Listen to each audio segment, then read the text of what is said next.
Igualmente le damos la bienvenida a toda persona que nos sintoniza ahora vía YouTube, una herramienta muy importante que la iglesia ha puesto al servicio de todos, digamos que de toda la comunidad, porque ahí puede acceder cualquier persona. Yo, como siempre digo, soy uno de los fieles seguidores de esto cuando estoy fuera y me siento alimentado en casa, me siento cerca. Amén. Bueno, esta mañana, hermanos, como ustedes pueden ver el título, vamos a tratar un tema bien interesante que el Señor en un momento me hizo meditar y me hizo hacerme como una retrospectiva. O sea, yo me miré yo mismo como cristiano de muchos años y en una circunstancia específica, algo que me pasó en un momento, me sentí avergonzado. Incluso yo llamé a mi esposa. Fue en un momento que yo estaba afuera, la llamé y le conté. Y le dije lo avergonzado que yo me sentía por lo que yo encontré dentro de mí. Entonces, eso me llevó a meditar de cómo nosotros debemos actuar, cuál es nuestra forma de caminar luego de nosotros haber chocado con algo tan importante como fue la cruz del Señor. Eso vagamente se ha utilizado por la Iglesia Popular como un símbolo, digamos que religioso, un símbolo de idolatría. A la cruz se le ha puesto como, se le ha dado no una importancia, pero se le ha dado una connotación religiosa que nada tiene que ver con lo que realmente fue. Y nosotros en esta mañana vamos a ver dos vertientes. Primero, vamos a ver qué era la cruz antes de Cristo. Vamos a ver qué fue la cruz luego de Cristo. Y vamos a ver un ejemplo de una persona. Y vamos a elegir esa persona porque hay muchos detalles de su vida, se conocen muchas cosas, y fue una persona que cambió totalmente. Dígase que todo era izquierdo y luego se convirtió en derecho, todo era negro y luego se convirtió blanco en su vida. Fue un cambio totalmente de 180 grados. Y no es para menos recordar también que el hecho más trascendente de la vida de cada uno de los que estamos aquí y de la humanidad fue lo que pasó aquel día en la cruz del Calvario, en el Gólgota. Allá en ese momento fue tan fuerte lo que pasó que en la historia del mundo se habla de un antes y un después de la persona que murió ahí arriba. Amén. Y así mismo se tiene que hablar de un antes y un después de Ariel. Un Ariel antes de conocer al Señor, un Ariel antes de chocarse con la cruz y un Ariel luego. Quítele Ariel y póngale su nombre. Entonces, ¿a quién vamos a ver esta mañana? Bueno, el apóstol Pablo. Se habla mucho del apóstol Pablo y las 13 cartas que escribió, una persona importante, pero así como la cruz tenía un símbolo totalmente ajeno al Señor, totalmente opuesto a lo que representaba, a lo que representa hoy en día, pues así mismo era este hermano. Vamos a comenzar leyendo en el libro de Efesios, capítulo 2, del verso 1 al 3, a modo de introducción, y luego ahí veremos unos cuantos versículos que nos van a ayudar. Amén. Libro de Efesios, capítulo 2, verso 1. Dice así en el nombre del Padre, del Hijo y del Espíritu Santo. Amén. Y Él os dio vida a vosotros cuando estabais muertos en vuestros delitos y pecados, en los cuales anduvisteis en otro tiempo, siguiendo la corriente de este mundo, conforme al príncipe de la potestad del aire, el espíritu que ahora opera en los hijos de desobediencia, entre los cuales también todos nosotros vivimos en otro tiempo, en los deseos de nuestra carne, haciendo la voluntad de la carne y de los deseos y de los pensamientos, y éramos por naturaleza hijos de ira, lo mismo que los demás. Le damos gracias al Señor por su palabra. Gracias, Señor.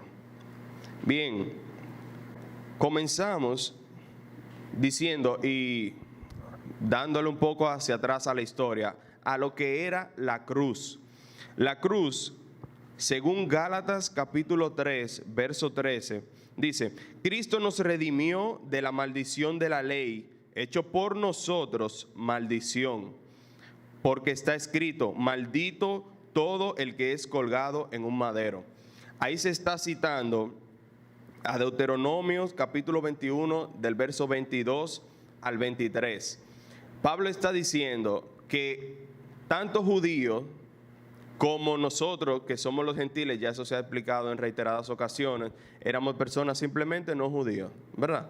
Eso era un gentil, una persona en ese momento que no pertenecía al judaísmo, y hoy en día un gentil vendría siendo lo que es una persona no creyente. Entonces, aquí en el libro de Gálatas, Pablo tiene que explicar nuevamente qué pasó con la ley y qué pasó con la gracia. Nosotros somos salvados por la gracia del Señor, no por ninguna ley.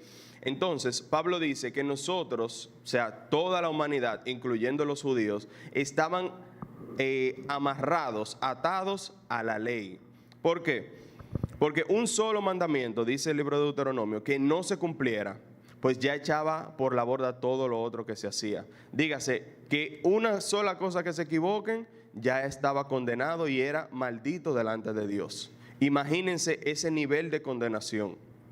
Solamente una persona pudo cumplir a cabalidad la ley en su totalidad, y ese fue el Señor Jesucristo.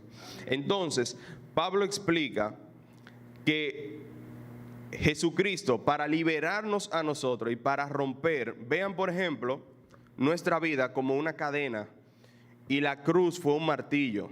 Nosotros estábamos atados por una cadena y el Señor rompió esa cadena con su muerte en la cruz. ¿Pero cómo? Él tuvo que hacerse maldición para romper una maldición. Él tuvo que llevar sobre sus hombros toda la ira de Dios para entonces nosotros ser perdonados. Ya aquí se ha explicado y comenzamos hablando en el Éxodo y luego cuando tuvimos las prédicas de la Semana Santa pasada, se explicó lo que era la expiación y de cómo pasaba a un cordero todo el pecado de las personas y eso. Y eso fue lo que pasó. El Señor no nos libró de la ira de Satanás. El Señor no nos libró de Satanás. El Señor nos libró de la ira de Dios que estaba y que debió caer sobre nosotros. Entonces toda esa ira, todo ese pecado cayó en Jesucristo. Todo el pecado de lo que estamos aquí en esta mañana fue sobre los hombros de Cristo. Entonces fue trascendental lo que pasó en ese momento. Fue importante. Entonces en la cruz lo que se vio fue eso. Ahora, si le damos un poco hacia atrás a lo que se veía en ese momento, imagínense el pueblo judío viendo a su Salvador colgado en un madero, siendo maldito ante Dios. Imagínense eso un poco, donde toda la cultura sabe que por la ley de Moisés, cualquier persona que se ha colgado en un madero, ante Dios era una persona maldita.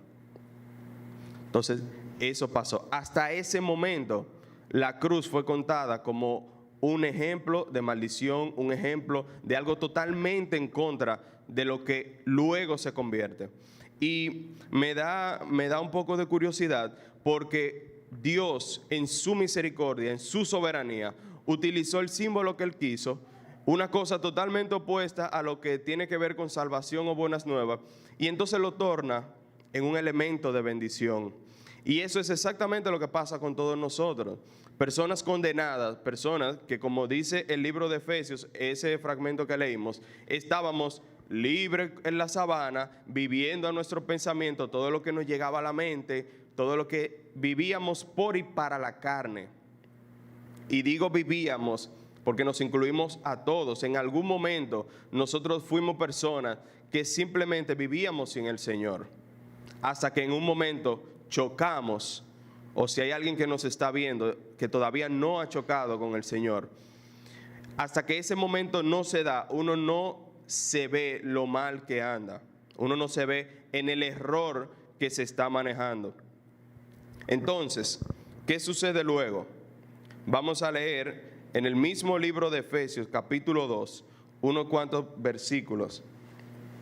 Del versículo 13 al 17 dice: pero ahora en Cristo Jesús, vosotros que en otro tiempo estabais lejos, todos nosotros, habéis sido hechos cercanos por la sangre de Cristo, porque Él es nuestra paz, que de ambos pueblos hizo uno, derribando la pared intermedia de separación, aboliendo en su carne las enemistades, la ley de los mandamientos expresados en ordenanzas, para crear en sí mismos de los dos un solo y nuevo hombre, haciendo la paz, y mediante la cruz reconciliar con Dios a ambos en un solo cuerpo, matando en ella las enemistades. Y vino y anunció las buenas nuevas de paz a vosotros que estabais lejos y a los que estaban cerca, porque por medio de él los unos y los otros tenemos entrada por un mismo espíritu al Padre.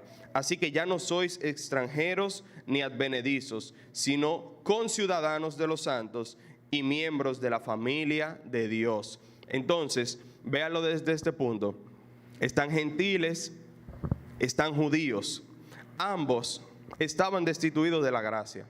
Ninguno de los dos tenía acceso, porque uno estaba atado a la ley que no se podía cumplir y el otro simplemente estaba condenado. Entonces, ¿qué hizo Cristo mediante la cruz? Él rompió esa pared que dice Pablo, que los separaba al uno y al otro, y los unió entonces para ser una familia conciudadana con los santos. Amén. Amén. Entonces, es aquí en donde la cruz cambia. Entonces, la cruz ahora dice, y vino y anunció las buenas nuevas de paz. El anuncio de las buenas nuevas, hermano, no es más que el evangelio de salvación.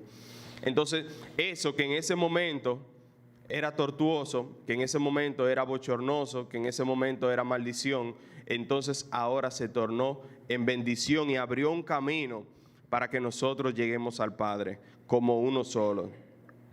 ¿Para qué? Bueno, pues para hacernos aceptos delante del Señor y para hacernos parte de la familia de Él. Amén. Estamos todavía como muy, ok, pero aterriza. ¿Por qué estamos hablando todo eso? Bueno, porque eso es algo, hermano, que nosotros tenemos que tener pendiente. Diario, todos los días. Nosotros tenemos que saber qué fue lo que se pagó por nosotros y qué eso costó.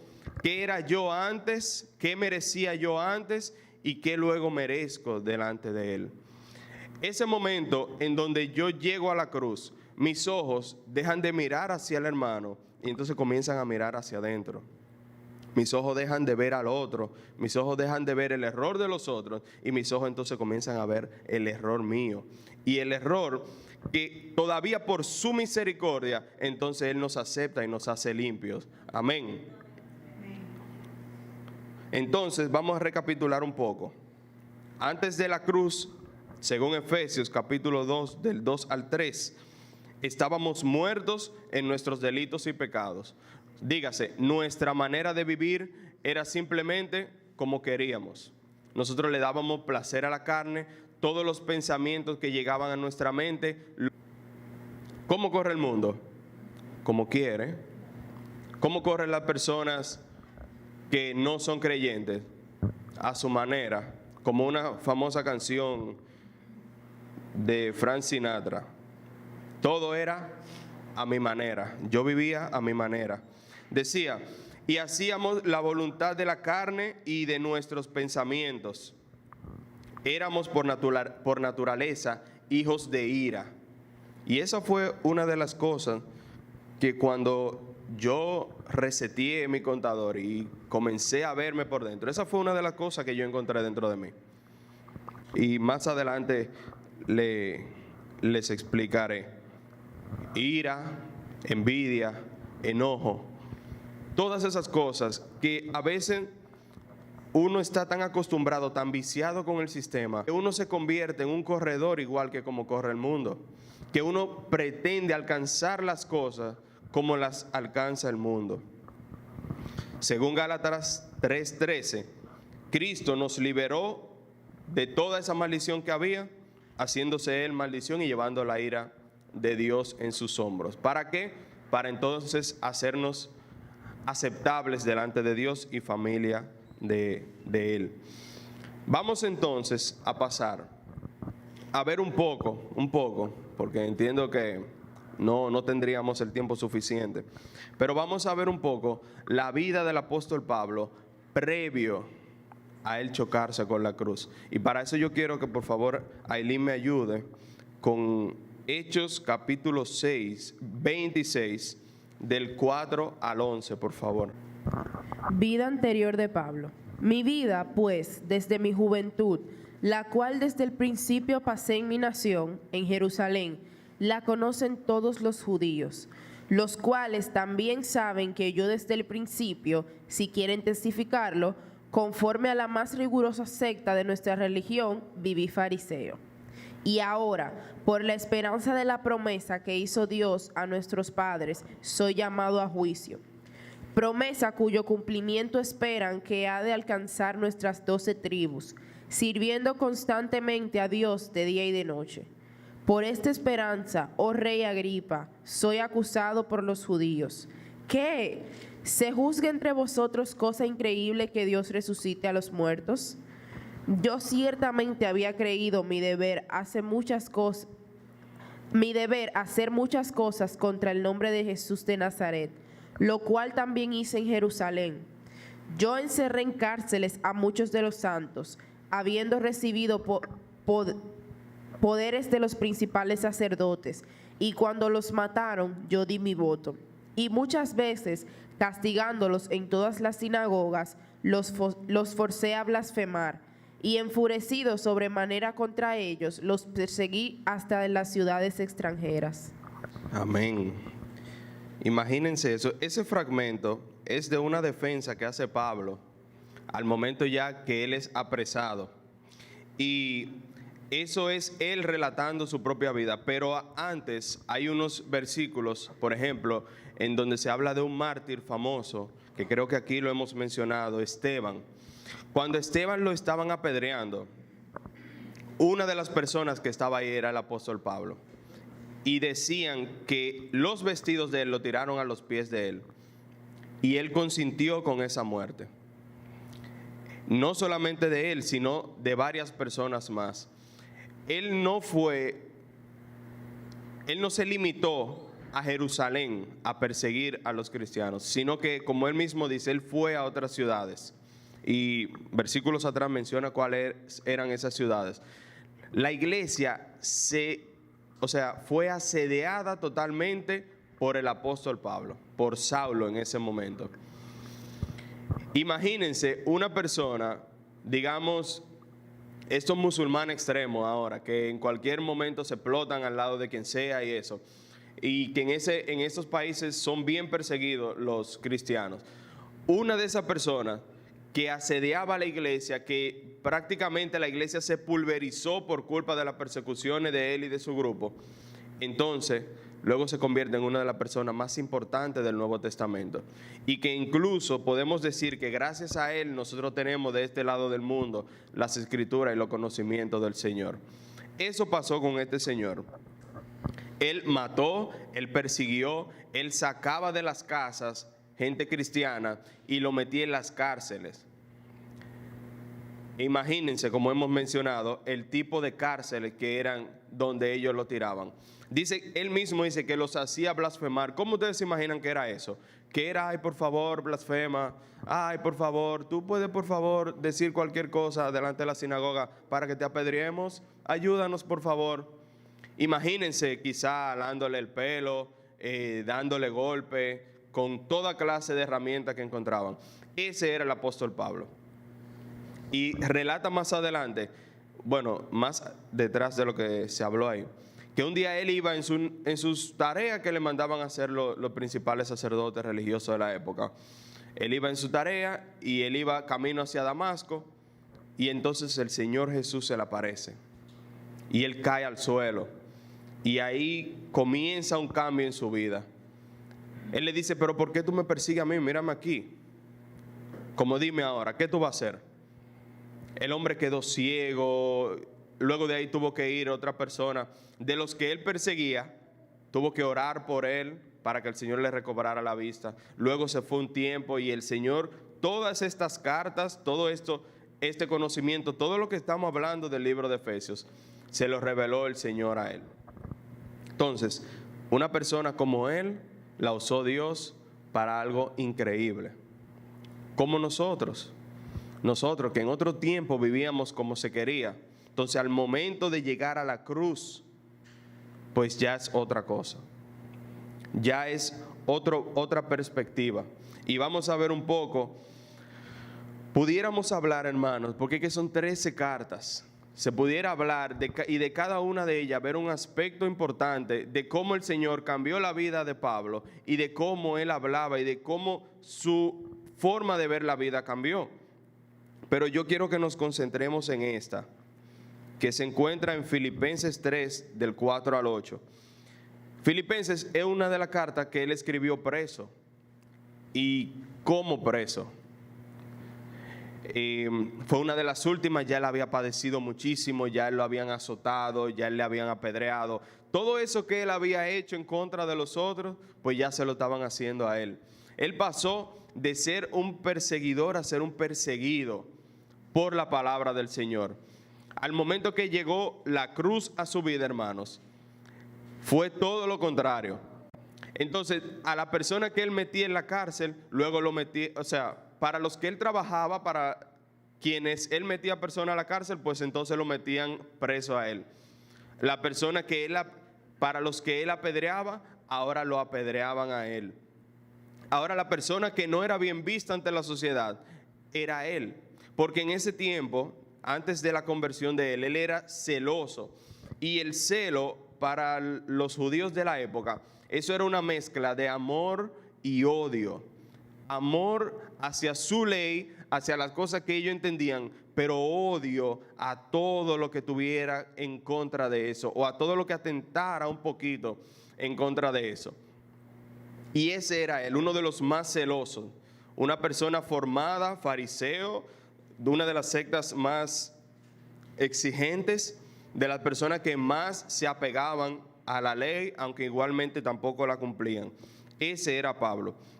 Y dice aquí en el capítulo que les mencioné, capítulo 3, del 4 al 8, hablando el mismo Pablo: aunque yo tengo también de qué confiar en la carne.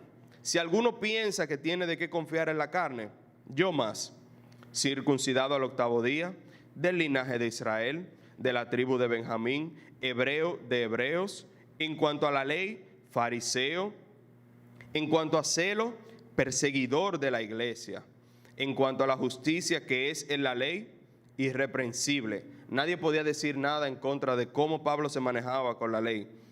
Pero cuantas cosas eran para mí ganancia, las he estimado por pérdida, por amor de Cristo.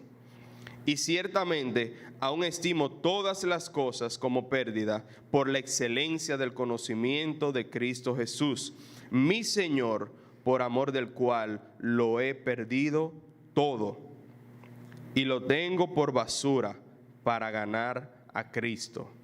Ese fue Pablo. Él ahí está dando su currículum, que en la época muy pocos lo tenían.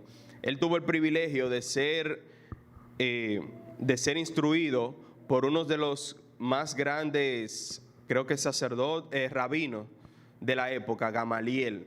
Y él se podía vanagloriar de cualquier cosa de eso. Sin embargo, oigan cómo él lo pone y dice: todo lo que yo tenía por estima, todo lo que yo tenía por importancia, pues entonces yo le he tirado a la basura. Porque inclusivemente, coincidencialmente, todo eso ya lo había perdido. Él dice: ya yo no tengo nada de eso. Aunque yo quisiera vanagloriarme de cualquier cosa de esa, yo simplemente lo perdí todo. Yo estoy preso en una cárcel ahora mismo. Yo no puedo volver ya al judaísmo, porque es que ya yo le he hecho demasiado a esa gente. O sea, mi vida que yo tuve en algún momento, ya yo no la puedo recuperar. Y aunque yo quiera, todo eso, ya yo lo di por pérdida y por basura, para entonces poder ganar a Cristo en mí. Y ese es el punto en donde yo quiero que nos concentremos esta mañana. ¿Por qué? Porque nuestra vida luego de la cruz no puede seguir igual. Nuestra vida no puede correr igual. En el ámbito social, cómo yo interactúo con los demás, no puede ser igual. Debe haber piedad en cada cosa que yo haga. Yo debo tener y ejercitarme para la piedad. O sea, yo tengo que hacer obras de piedad a mi alrededor. Donde yo llegue, no puede ser que llegó una persona más. Y no como algunas personas lo toman, como que yo debo hacerme sentir de que yo soy cristiano, voceando o diciéndolo, o de alguna manera alardeando de lo que yo soy o de lo que yo he logrado en el Señor, sino que mi silencio delante de los demás hable por mí mismo. Mi manera de yo caminar y comportarme diga, tú eres diferente. Hay algo diferente en ti. Ah, no, mira, lo que pasa es que yo soy cristiano. Oh, ya entiendo. Por eso es. Sí, eso mismo. Que mi forma de yo comportarme ante los demás sea la que predique. No necesariamente lo que yo diga por mi boca. Porque hay muchas personas que son exquisitas hablando. Hay personas que son increíblemente buenas dándote un discurso, preparando un mensaje, preparando lo que sea. Sin embargo, predican cosas que no viven. Jesucristo se enfrentó a una de esas sectas cuando estaba en la tierra y le dijo que ella eran unos sepulcros blanqueados. Imagínense esto. ¿Cómo ponerlo de una manera que no suene mal? Creo que no hay, pero imagínense una persona que muera en una caja de muertos y que por fuera esté todo muy bonito y limpio, pero cuando se abra, ¿qué hay? Normalmente el cuerpo se pudre, gusanos, hay cosas que no huelen bien. Pues eso le dijo Jesucristo a ellos. Ustedes por fuera están muy bonitos, pero por dentro están podridos. Hagan lo que ellos dicen, pero no hagan lo que ellos hacen. Entonces, es mejor para mí yo comportarme de una manera bíblica a yo decir que yo me comporto de una manera bíblica. Que sea mi andar luego de la cruz que hable por mí. No que necesariamente yo tenga que defenderme y decir tal o cual cosa delante de las personas. Una de mis oraciones casi siempre que yo voy a la presencia del Señor es que yo no traiga, y uso esta palabra, vituperio, o sea, que yo no traiga dolor, que yo no traiga acusación a tu nombre o al Evangelio, Señor. Que las cosas que yo digo, que las cosas que yo hago, que no traigan dolor o acusación al Evangelio. Este evangélico. Oiga, cosa que me duele es a mí. Y no me duele por el que la dice, sino porque quizás soy yo que de verdad estoy dando motivo para que hablen así. Y eso cada vez que me ha pasado, yo vuelvo para atrás. Señor, tengo que revisarme, porque si se está diciendo eso de mí, hay algo que yo no estoy haciendo bien. Ámbito profesional. Yo creo que lo mejor que se ve aquí es eso, en esos versículos. Porque Pablo lo que está haciendo es dando su currículum vitae. Es una cosa impresionante que casi ninguno de la época de lo que nosotros vemos registrado en la Biblia tiene ese currículum de Pablo. Porque aparte de eso, también era un hombre que manejaba varios idiomas. Era un hombre intelectual. Se podía sentar con cualquier intelectual de la época y Pablo tenía de qué hablarle. Y no era de que ganó el Licey, ganó el Escogido, no. El hombre era una conversación profunda. Sin embargo, él dijo que ya no era lo mismo, ya él no corría para alcanzar una cosa que se pudre, una cosa que se va, una cosa que se toca. Él dice, yo busco una corona incorruptible, porque yo quiero llegar a tal posición y que me vean y que digan como dijeron de fulano. Yo voy a demostrarlo y yo voy a hablar y yo voy si tengo que enviar un correo diciéndole a fulano, fulano y fulano, yo lo voy a hacer porque yo tengo que hablar de mí. Eso quizás antes de la cruz. Yo lo entiendo. Antes de la cruz, perfecto, hermano, siga su camino. Después de la cruz es diferente. La razón de yo trabajar ahora es para la gloria de Dios. La razón para yo desempeñar cualquier función es como si mi jefe fuera Dios. Entonces, cualquier cosa que yo hago, yo tengo que perseguir la excelencia, no para que me aplaudan, no para que en una reunión departamental me pongan de pie y me alaben y digan, excelente, fulano, el empleado del año. No. Si lo hacen, bueno, ok, que lo hagan, gracias, sí, bien recibido. Si no lo hacen, excelente, bien recibido. ¿Por qué? Porque al final del día queda en mí la satisfacción de que yo lo hice como si fuera para el Señor. Y eso que yo le estoy diciendo lo dice más adelante, pero no necesariamente para un jefe cualquiera. Se lo dice a los esclavos de la época, esclavos que ya eran convertidos, esclavos que pasaron por el proceso de conocer la cruz. Entonces le dicen, miren, ustedes ven sus siervos, lo que son buenos, lo que son malos, perdón, los siervos nos usamos, lo que son buenos, lo que son malos, ámenlo y ténganlo como que ese es el Señor. Como que para el Señor es que usted está trabajando en eso que está trabajando, independientemente de lo que sea que le pusieran a hacer en esa época, porque eran esclavos, una persona que no era contada como un ser humano normal. Eso y una máquina era lo mismo. Imagínense entonces esa persona tener que hacer una tarea totalmente dolorosa, pero hacerla como si fuera para su Señor. Y yo creo que es muy probable que todos los que estamos aquí, ninguno estemos pasando por una situación similar. Quizá moralmente sea doloroso, quizá yo entiendo que yo merezca estar en tal posición porque yo tengo, al igual que el apóstol Pablo, esto y esto. Sin embargo, a mí me están poniendo en esta situación de humillación moral. Quizás sí ahí sea lo mismo. Pero igual en esa humillación moral, igual en esa humillación emocional, el Señor nos está diciendo a nosotros, hey, es a mí que tú me tienes que mirar. Esa persona que está ahí no es tu jefe, yo soy tu jefe. Y esa situación que tú estás pasando en tu trabajo, esa situación que tú estás pasando en la universidad, es a mí que tú tienes que venir a rendirme cuenta. Si tú crees que esa persona te está humillando, tranquilo, que yo me encargo de eso. Pero todo lo que está pasando ahí, soy yo que lo estoy manejando. ¿Cuánto creen eso en el Señor? Cualquier circunstancia de la vida, donde sea que usted esté, trabajando, lo mínimo o lo máximo que usted haga, hermanos, es para el Señor. Y en ese aspecto es una de las cosas en donde yo me vi, en donde yo dije, wow, pero yo estoy corriendo igual que está corriendo esa persona que no te conoce, Señor. Fue en un momento en el que yo me quería parar y decirle, mire, incircunciso, hijo de Satanás, tú estás loco, tú no sabes con quién es que tú estás hablando. Y cuando yo me sentí así, entonces fue que ahí yo me sentí avergonzado. Y dije, pero es que no.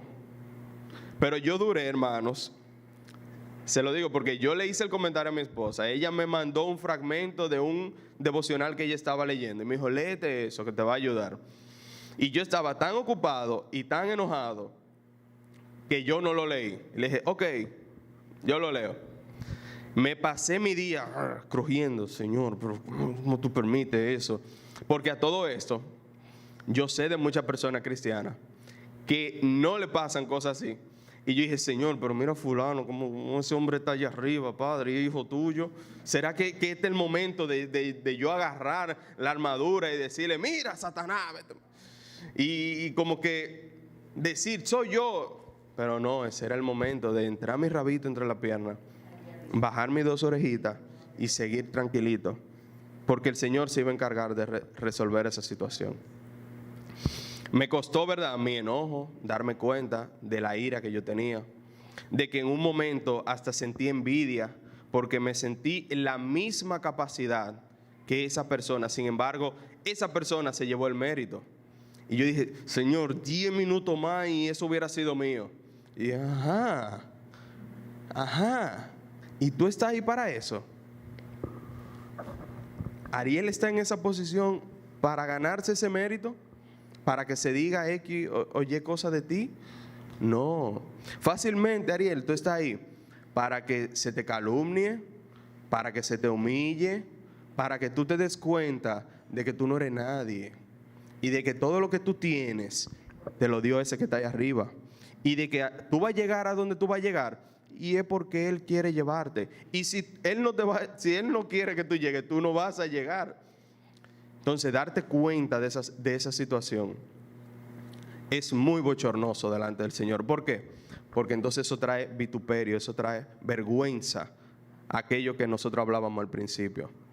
Aquel sacrificio, aquella ira que cargó aquel cordero sin mancha, entonces todo eso como que se va a la nada. Y uno trae vergüenza a la palabra del Señor. Yo me avergoncé mucho, yo oré, me costó horas de ira, porque yo todavía, aún habiéndolo leído, aún habiendo orado, yo lo sentía, pero yo sabía que yo estaba mal. Y yo decía, Señor, hazme entender mi pecado. Hazme entender lo mal que yo estoy, Señor. Vuélveme a la cruz, Señor. Y me acordaba de algo que el pastor ha mencionado muchas veces, que decía nuestra pastora anteriormente, que una cosa es hablar desde la cruz y otra cosa es en la cruz. O sea, como una cosa es tú estar allá arriba y otra cosa es tú estar al frente mirando. Ah, sí, pero otra cosa es tú estar clavado ahí, sufriendo los padecimientos de Cristo. Una cosa es hablar de la cruz y otra desde la cruz. Hablar de la cruz y otra desde la cruz. Esa es. Entonces, cuando a nosotros nos lleguen esos momentos, ¿por qué? Porque realmente nosotros no estamos exentos de eso. Nos van a llegar, somos humanos. Y a veces nos codeamos tanto con el mundo que sin darnos cuenta volvemos a correr la misma carrera del mundo, detrás de algo que perece, detrás de un mérito que me va a dar el hombre, no detrás del mérito que me va a dar el Señor, que es esa corona incorruptible, eso que no se pierde, eso que no lo puede obtener nadie, nuestra vida familiar. Y ahí eso a veces es un tema muy delicado, porque nosotros a veces no entendemos que luego de ser confrontados con la cruz, también en nuestra familia las cosas tienen que cambiar. Como yo me manejo, como yo hablo, como yo respondo, como yo amo, como yo demuestro ese amor. Todo eso tiene que cambiar. Ya el iracundo que corregía de esta manera, que se hacía sentir de esta manera, ya no debe ser el mismo, porque debe haber un amor natural en mí, que me recuerde que, oye, eso que se hizo en la cruz, tú no te lo merecías. Entonces, si tú no te lo merecías, lo menos que tú puedes hacer es mostrar piedad a los que están alrededor tuyo, a los que viven en tu núcleo. La familia es otro punto que nosotros debemos cambiar, luego de habernos tropezado con la cruz. Otro tema, el ámbito académico, las cosas que uno quiere perseguir, no solamente en lo profesional. A veces uno quiere, bueno, yo quiero hacer una maestría y luego de mi maestría viene mi PhD y luego yo quiero hacer otro posgrado y yo quiero hacer una investigación y yo quiero que en tal universidad yo sea el primer dominicano que llegue y sea reconocido por la universidad con el título mérito al que si yo qué de otra cosa. A veces nos enfocamos, hermano, en eso. Y a veces nos ponemos y estudiamos y nos matamos estudiando y damos todo y todo con un deseo, con una meta incorrecta. Porque nada de eso es malo, nada de eso es malo en sí mismo. Ahora hay que ver cuál es el propósito en mi corazón. ¿Por qué yo lo quiero hacer? ¿Por qué yo lo quiero alcanzar? ¿Para qué? ¿Aporta eso algo a mi vida espiritual? ¿Aporta eso algo a la iglesia? ¿Aporta eso algo a mi salvación? ¿Es lo que Dios quiere que yo haga? El Señor me quiere llevar allá para yo predicarle, para yo decirle algo a personas que si yo me quedo en este círculo social nunca la voy a llegar. ¿Cuál es la motivación de yo llegar a donde yo quiero llegar? ¿Qué es lo que me mueve? Ese motor que me impulsa, ¿qué es? ¿Es envidia porque yo quiero ser como fulano o mejor que él? ¿Es ira porque yo quiero demostrarle a fulanito que dijo que yo no podía? Pues yo le voy a demostrar que sí. Tenía un profesor de cálculo que él me dijo que él comenzó a estudiar matemáticas porque alguien le dijo que él no daba para eso. Él se enganchó a la policía porque alguien le dijo que él no daba para policía. Imagínense ese tipo de vida. O sea, ¿cuál es la meta tuya? Demostrarle a esa persona que tú puedes. Felicidades, lo lograste. Ok, ¿cuál es tu próxima meta? Ya eso era. O sea, eso va a llenar la plenitud de tu vida. Entonces, ¿qué es lo peor de todo? Que hay cristianos que corren de esa manera. Habemos cristianos que en circunstancias de nuestra vida corremos igual. Que lo que nos mueve, el motor que impulsa nuestro corazón, a veces no es el correcto. Mis metas, donde yo quiero llegar. ¿Por qué? Y por último, yo quiero decir algo que quizá mucha gente no lo tenga en cuenta, pero yo creo que es algo importante y algo que es bueno recalcar y que se diga muchas veces. Como cristianos, a veces, nuestros compromisos con el Señor, incluso luego de habernos chocado con la cruz, lo ponemos como número 2. Los domingos, por ejemplo. ¿Cuántos saben que el domingo es el día del Señor para nosotros? Amén. Bueno, un día tan importante como el día del Señor, a veces nosotros lo tomamos muy a la ligera.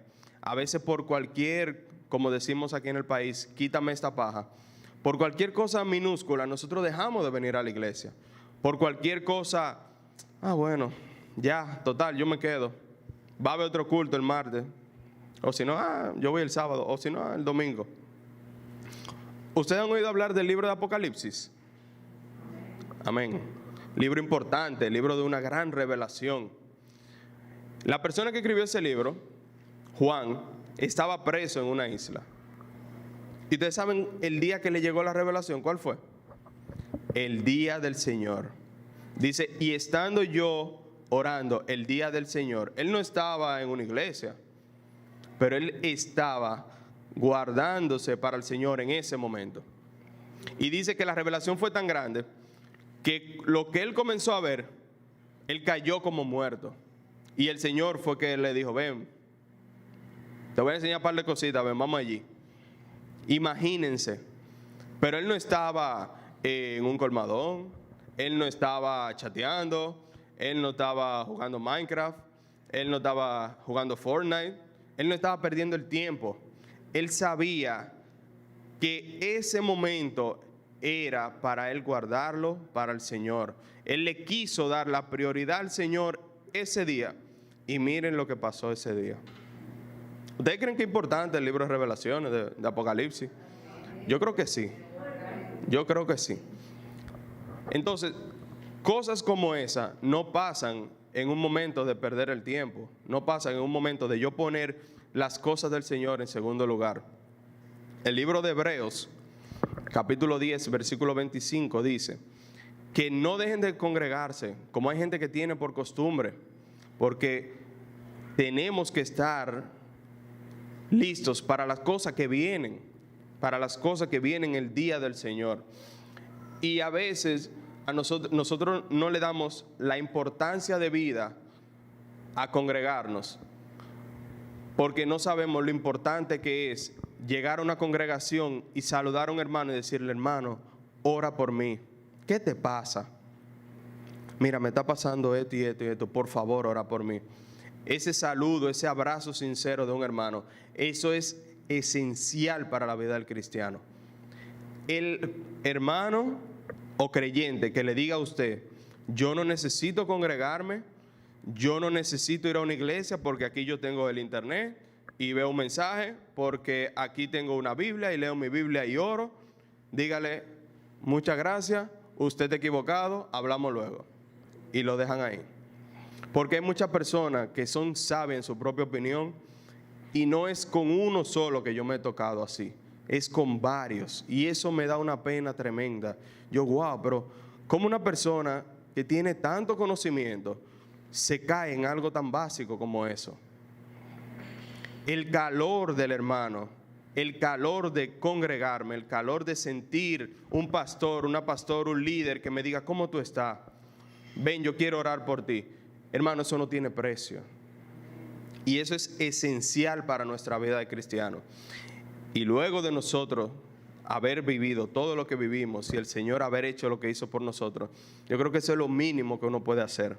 2 horas de un domingo en la mañana, hay gente que lo hace en la tarde, pero es como, Señor, mira, yo este día, primer día de la semana, el día en donde nosotros remembramos que tú resucitaste, Señor, yo te lo quiero dar a ti. Yo quiero comenzarlo contigo. Esto, hermano, es importante. Lo que ustedes están haciendo ahora es importante y es invaluable.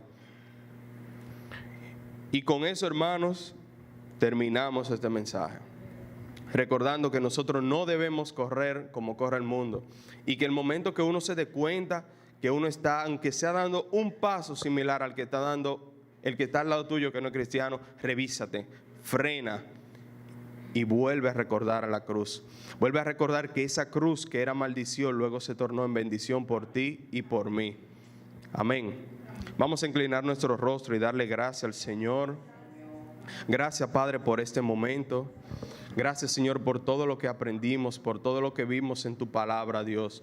Ayúdanos a cada minuto de nuestra vida recordar lo que tú hiciste por nosotros, lo que costó, Señor. Y ayúdame a recordar quién era yo y quién debo ser yo ahora, Señor, delante de ti. Ayúdame a no perderme nunca con eso y a verte a ti en cada cosa, Padre. Que tú seas el motor que mueve nuestra vida, Señor. Que cada intención de mi corazón, Señor, venga de ti, Padre. Ayúdanos, Dios, a llegar a ese momento. En el nombre de Jesús. Amén y amén. Pastor.